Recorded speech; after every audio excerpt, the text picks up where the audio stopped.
അഖിലെ വേണ്ട. എനിക്കിതൊന്നും കണ്ടു നിൽക്കാൻ പറ്റില്ല കൃഷ്ണേട്ടാ. തൃച്ചംബരത്ത് കുടുംബത്തിന് ഒരു അന്തസ്സും അഭിമാനവും ഒക്കെ ഉണ്ട്. ഇപ്പൊ അതിനെന്ത് പറ്റിയെന്നാ നീ പറയുന്നത്? അവളോട് ഞാനൊരു 100 പ്രാവശ്യം പറഞ്ഞിട്ടുണ്ടാവും അവനവന്റെ നില മറന്ന് പെരുമാറരുതെന്ന്. അവള് തൃച്ചംബരത്ത് വെറും അടുക്കളക്കാരിയാ. ആ ലിമിറ്റിനകത്ത് നിൽക്കണം അവള്. കൃഷ്ണേട്ടാ, ഇന്ന് അവളുടെ കല്യാണമാ.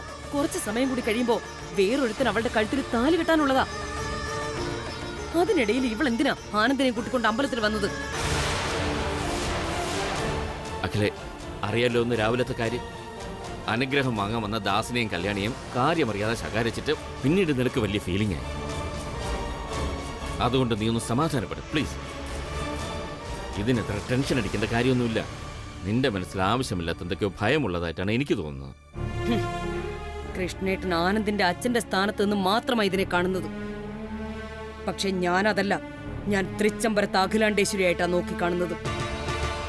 ഏത് കൊടുങ്കാറ്റിലും അന്തസ്സും കുലമഹിമയും കൈവിടാതെ പിടിക്കേണ്ടുന്ന എന്റെ സ്ഥാനത്ത് നിന്ന് നോക്കിയാലേ കൃഷ്ണേട്ടനത് മനസ്സിലാവൂ.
ഇന്നെന്താ എന്റെ മോനൊരു പുതുമയൊക്കെ?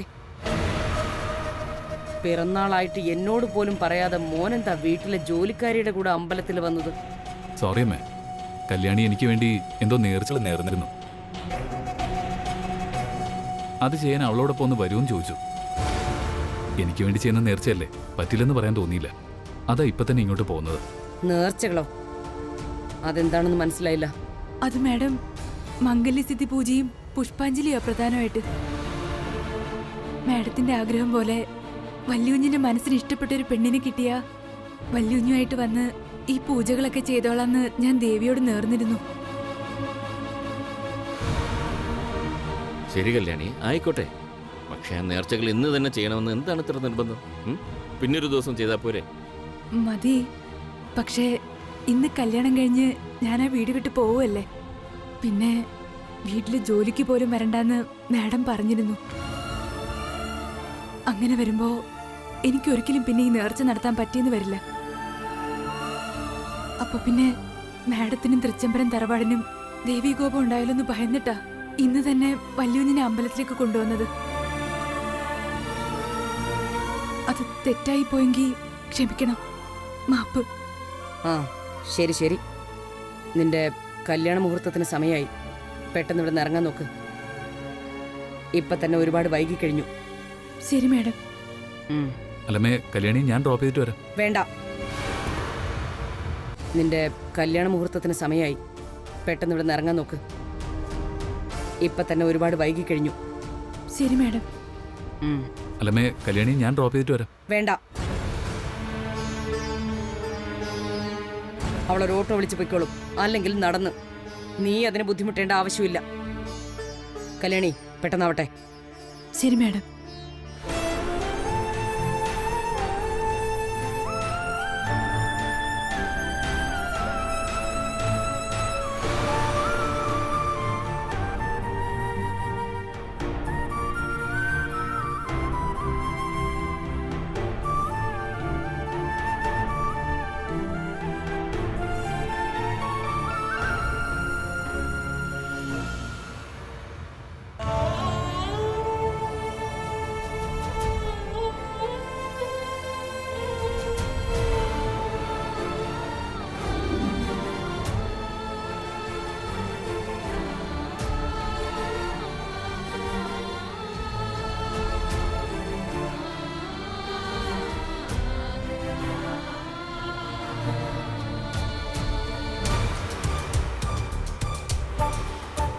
എന്നാ പിന്നെ നമ്മൾ ഇറങ്ങിയല്ലേ, ദർശനത്തിനും ദീപാരാധനയ്ക്കും പ്രദക്ഷിണത്തിനും നിന്നാൽ സമയം പോകും.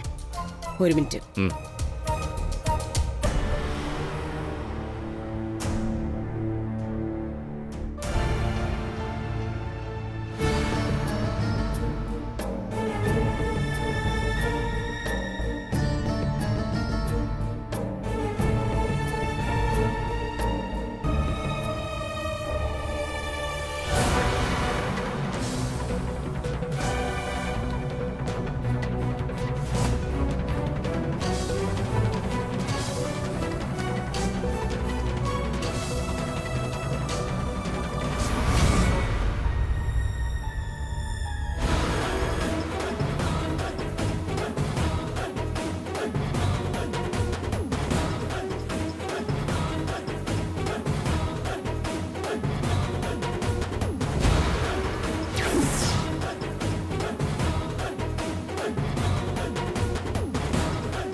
ആഹാ, അത് പ്രിയങ്കയല്ലേ? ഏയ് പ്രിയങ്ക,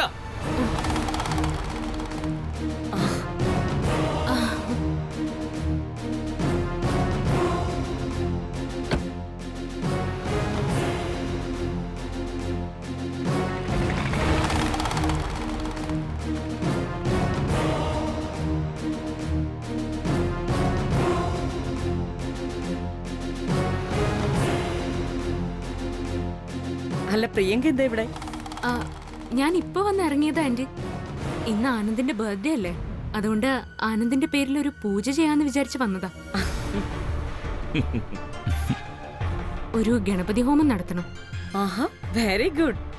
അപ്പൊ കല്യാണത്തിന് മുമ്പ് തന്നെ നീ അവകാശങ്ങൾ സ്ഥാപിച്ചു തുടങ്ങിയല്ലേ? സന്തോഷായി. ഇനിയിപ്പൊ എത്ര താമസിച്ചാലും നമുക്ക് പൂജ നടത്തിയിട്ട് പോയാ മതി.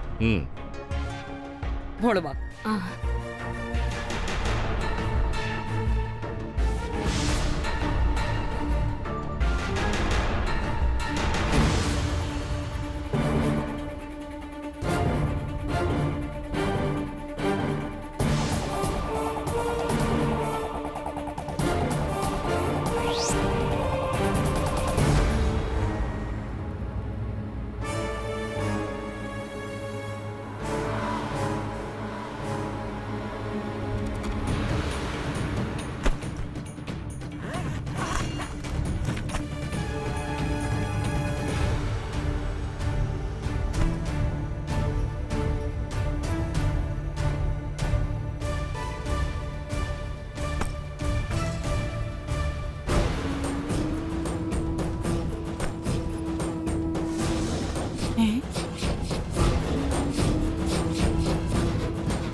നീ എന്താ ഈ ചെയ്യുന്നേ? നീ ഇത് എങ്ങോട്ടാ പോകുന്നേ? ഞാൻ നാട്ടിലേക്ക് പോവാ ആന്റി. ആന്റി വരാൻ ഞാൻ കാത്തിരുന്നതാ. അതെന്താ ഇത്ര പെട്ടെന്ന്? അച്ഛനെ അമ്മയും കാണണോ നിനക്ക്? അതൊന്നുമല്ല. ഇനി എന്തിനാ ആന്റി ഞാൻ ഇവിടെ നിൽക്കുന്നേ? അത് കൊള്ളാം. നീ ഇവിടെ നിൽക്കുന്നത് എന്തിനാണെന്നോ? എടി, നിനക്ക് അൽഷിമേഴ്സൊന്നും വന്നില്ലല്ലോ. കഷ്ടം തന്നെ. ഞാൻ നിന്നെ ഇവിടുത്തെ മൂത്ത മരുമകളാക്കൂന്ന് പറഞ്ഞതൊക്കെ നീ മറന്നുപോയോ? ഒരു കഷ്ടവും ഇല്ല. രാവിലെ ഇവിടെ നടന്നതൊക്കെ ആന്റി മറന്നിട്ടില്ലല്ലോ. മൂത്ത മരുമകൾ വരുന്ന സമയത്തെ കല്യാണി കേറി വന്നെന്ന് പറഞ്ഞ് അഖിലാന്റി കാണിച്ച കൂത്ത് എന്തായിരുന്നു? കല്യാണത്തിന് അനുഗ്രഹം വാങ്ങാൻ വന്ന കല്യാണിയുടെ ഗതി ഇതാണെങ്കിൽ അപ്പൊ ഈ കല്യാണത്തിന് കുറുകെ നിൽക്കുന്ന എന്റെ ഗതി എന്തായിരിക്കും? ഓഹോ, അത് ആലോചിക്കാൻ കൂടി പറ്റുന്നില്ല. എടി, ആ അടുക്കളക്കാരി കല്യാണി എവിടെ കിടക്കുന്നു, നീ എവിടെ കിടക്കുന്നു? എടി, നീയേ ഈ തൃച്ചംബരത്തെ വിലാസിനിയുടെ അനന്തരവളാ. അഖിലാണ്ടേശ്വരി ആ പ്രിയങ്ക പെണ്ണിനെ കണ്ടെത്തുന്നതിന് ഒരുപാട് നാൾ മുന്നേ ഞാൻ തീരുമാനം എടുത്തതാ നിന്നെ ഈ തൃച്ചംബരത്തെ മൂത്ത മരുമകളാക്കൂന്ന്. അയ്യോ എന്റെ ആന്റി, അഖിലാന്റി ഒരു തീരുമാനം എടുത്താ അത് നടപ്പാക്കി അടങ്ങുമെന്നുള്ളത് ആന്റിക്ക് അറിയാലോ.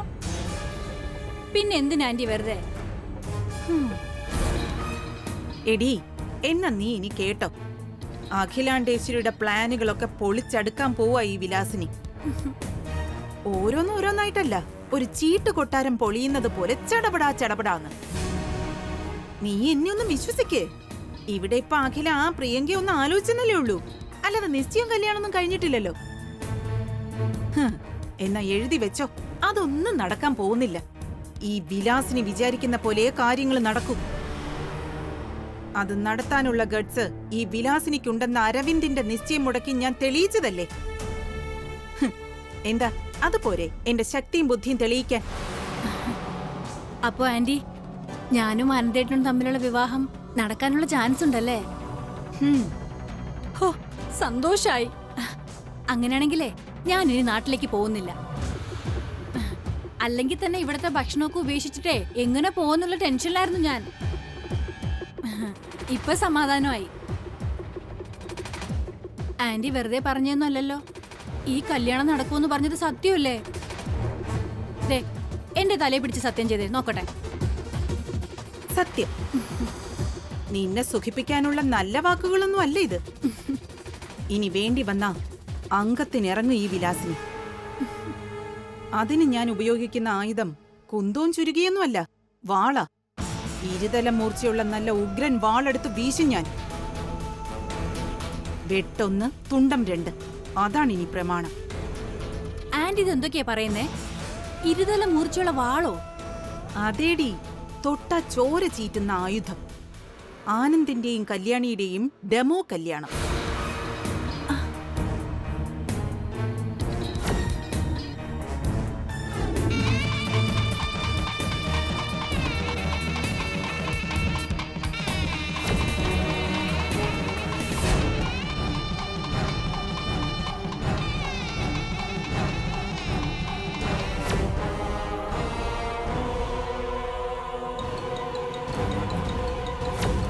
കല്യാണ മണ്ഡപത്തിൽ LED സ്ക്രീൻ വെച്ചാ വിലാസിനി ഷോ നടത്താൻ പോകുന്നത്.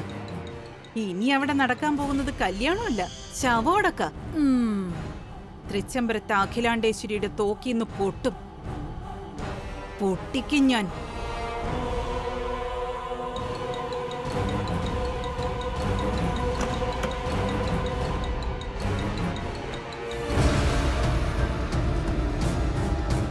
ദാ, ഇത് വെച്ച്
ബർത്ത്ഡേക്ക് എന്റെ വക ഒരു സ്മോൾ ഗിഫ്റ്റാ. പ്ലീസ്.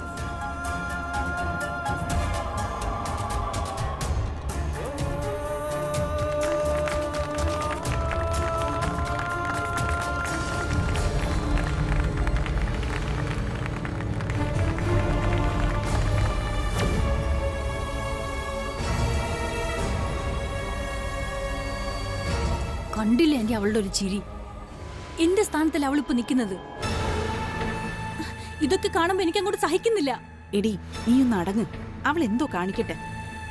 ഏതായാലും അവസാനം ഈ തൃച്ചംബരത്ത് മൂത്ത മരുമകളായിട്ട് വലതുകാല് വെച്ച് കേറാൻ പോകുന്നത് നീ തന്നെയാ. ആനന്ദിനെ കൊണ്ട് നിന്റെ കഴുത്തിൽ ഞാൻ താലി കെട്ടിച്ചിരിക്കും.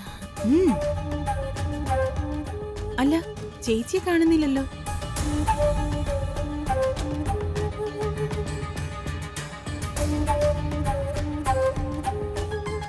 നീ വന്നേ.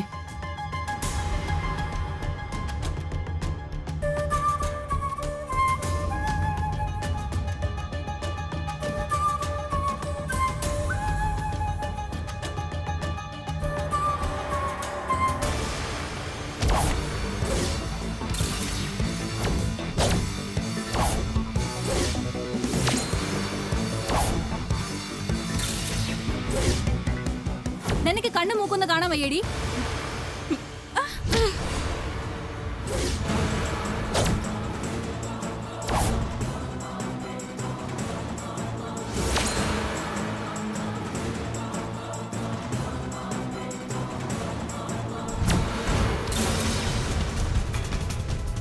എന്റെ കൺമുന്നിൽ വെച്ച് എന്റെ അനന്തരവളെ അടിക്കാൻ കയ്യോങ്ങുന്നു. നീ ഏത് കുമ്പത്തെ റാണി എന്ന് പറഞ്ഞാലും വെച്ചേക്കില്ല നിന്റെ ഈ കൈ. വിലാസിനി,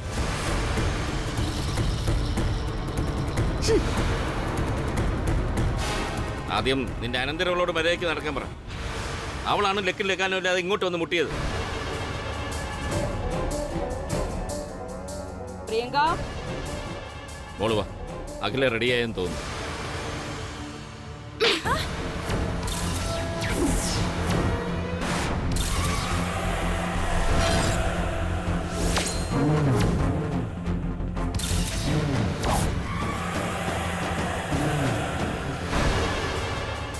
അടിക്കാൻ ഓങ്ങിയ കൈ പിൻവലിച്ച ശീലമില്ല ഈ പ്രിയങ്ക വർമ്മയ്ക്ക്.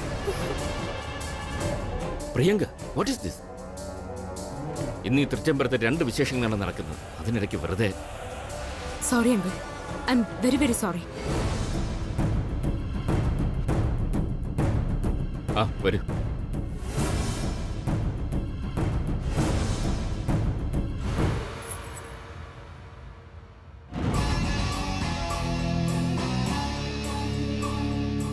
അങ്കിള് പറഞ്ഞതുകൊണ്ട് ഞാൻ ഇപ്പൊ വിടുന്നു. അല്ലെങ്കിൽ ഇന്നത്തോടെ നിന്റെ അഹങ്കാരം തീർത്തേനെ. ഇനി എന്റെ കൺമുന്നിൽ പെട്ടേക്കരുത്. അതാ നിനക്ക് നല്ലത്. ഡീ, പ്രിയങ്ക, സൂക്ഷിച്ചും കണ്ടും നടന്നോ. അതാ രണ്ടുപേർക്കും നല്ലത്.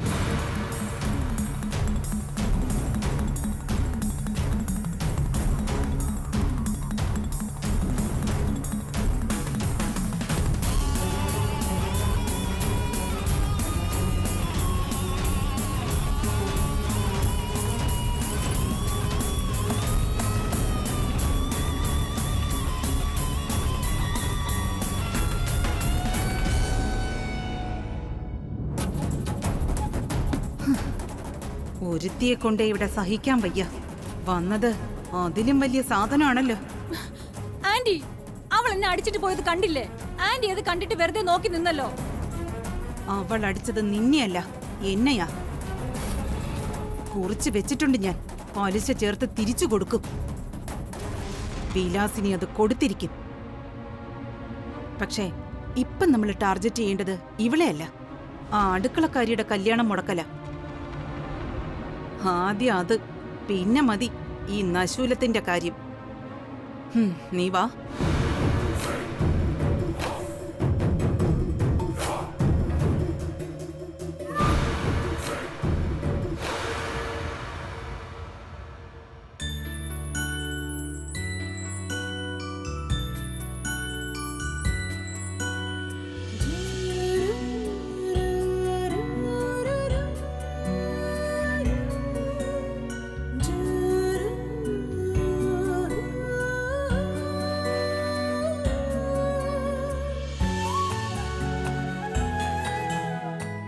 നിന്നോടുള്ള സംസാരം നിർത്തണമെന്ന് ഞാൻ പല പ്രാവശ്യം വിചാരിച്ചത്. പക്ഷേ എന്റെ ജീവിതത്തിൽ എന്ത് നല്ലതും ചീത്തയും നടന്നാലും അത് നിന്നോട് ഷെയർ ചെയ്യണമെന്നൊരു തോന്നല്. അതാ ഇപ്പൊ നിന്നെ വീണ്ടും ഉപദ്രവിക്കുന്നത്. നിന്നോടുള്ള സംസാരം നിർത്തണമെന്ന് ഞാൻ പല പ്രാവശ്യം വിചാരിച്ചത്. പക്ഷേ എന്റെ ജീവിതത്തിൽ എന്ത് നല്ലതും ചീത്തയും നടന്നാലും അത് നിന്നോട് ഷെയർ ചെയ്യണമെന്നൊരു തോന്നല്. അതാ ഇപ്പൊ നിന്നെ വീണ്ടും ഉപദ്രവിക്കുന്നത്. അതെ, ഇന്നെന്താ പുതിയ കാര്യം എന്നറിയണ്ടേ? കല്യാണിയും ഞാനും ബെസ്റ്റ് ഫ്രണ്ട്സായി. ശമ്പളം കൊടുത്ത ഒരു പക്ഷെ 100 ജോലിക്കാരെ കിട്ടുമായിരിക്കും. പക്ഷേ കല്യാണിയെ പോലെ ഒരാളിനും കിട്ടില്ല. ഇവിടെ ഉള്ളവർക്കും അവളോടുണ്ടായിരുന്നത് ഒരു പ്രത്യേക അറ്റാച്ച്മെന്റാ. പിന്നെന്താന്ന് വെച്ചാ, കല്യാണിയോട് ഞാൻ എന്റെ ഫ്രണ്ട്ഷിപ്പ് പറഞ്ഞപ്പോ ഞാനൊന്ന് പതറിയോ എന്നൊരു സംശയം. സത്യം പറഞ്ഞ അതായിരുന്നോ ഞാൻ കല്യാണിയോട് പറയാൻ ആഗ്രഹിച്ചത്? അറിയില്ല. ഏതായാലും ഇന്ന് കല്യാണി കല്യാണം കഴിഞ്ഞ് പോവുക. ഇനി കല്യാണിയില്ലാത്ത വീടാ തൃച്ചംബരം. പക്ഷേ ഉള്ളിന്റെ ഉള്ളിലൊരു വിശ്വാസമുണ്ട്, അവള് തിരിച്ചു വരുമെന്ന്. ആ നോക്കാം എന്താ സംഭവിക്കുന്നതെന്ന്. ആ പറയാൻ പിന്നുള്ള കാര്യം, അമ്മയോട് ഒളിപ്പിച്ചു വെച്ച ആ ഡെമോ കല്യാണത്തിനെ പറ്റിയ. കുറച്ചു നാളായത് മനസ്സിന്റെ ഭാരം പോലെ കൊണ്ടു നടക്കുന്നു. കുറ്റബോധം കൊണ്ട് അമ്മയുടെ കണ്ണുകളിലേക്ക് നിവർന്നു നോക്കാനാവാത്ത അവസ്ഥ. പക്ഷെ ഇനി അത് വയ്യ. ഞാൻ എല്ലാം അമ്മയോട് തുറന്നു പറയും. ഫ്രീ ആയി സംസാരിക്കും. അമ്മയുടെ പഴയ ആനന്ദാവും ഞാൻ, അമ്മയുടെ പഴയ ആനന്ദ.